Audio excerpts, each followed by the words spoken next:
雲一つない晴れた日。今日、ちかちゃんはお母さんと公園に行きます。近所にある大きな公園です。ちかちゃんは朝からワクワク。お母さんが髪を2つに結んでくれました。わあ、かわいい。ちかちゃんは嬉しくなりました。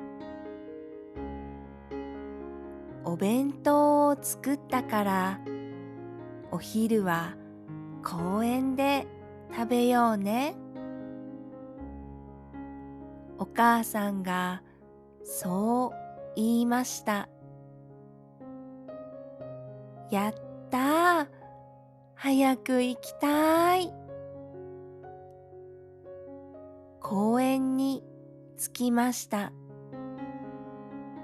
ちかちゃんは最初に大好きな滑り台をしました。ゾウさんの形をした滑り台で、とってもかわいいのです。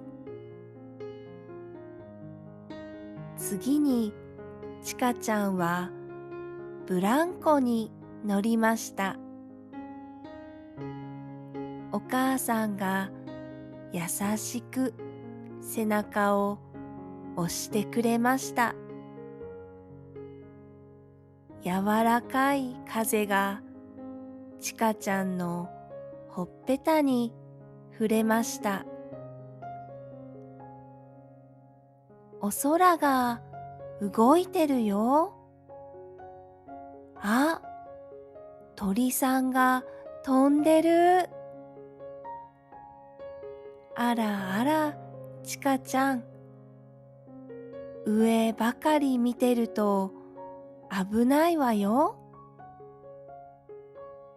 お母さんがニコニコして言いました。その後は砂場です。ちかちゃんは大きなお山を作りました。そしてお母さんと一緒にトンネルを掘りました。お水、お水。ちかちゃんはじょうろでトンネルにお水を流しました。たくさん遊んだ後は待ちに待ったお昼ご飯です。ちかちゃんはお腹がペッコペコです。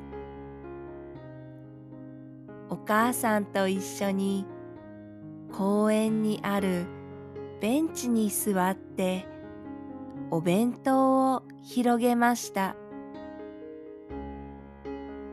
ちかちゃんの大好きな卵焼き、タコさんウインナー、鮭おにぎり、ミニトマト、そして真っ赤ないちごが入っていました。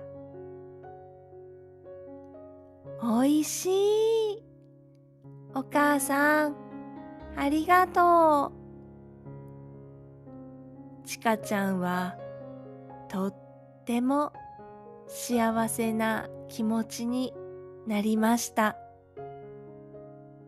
おしまい。楽しい公園の一日でしたね。次は雨の日のお話です。雨が大好きな生き物が出てきますよ。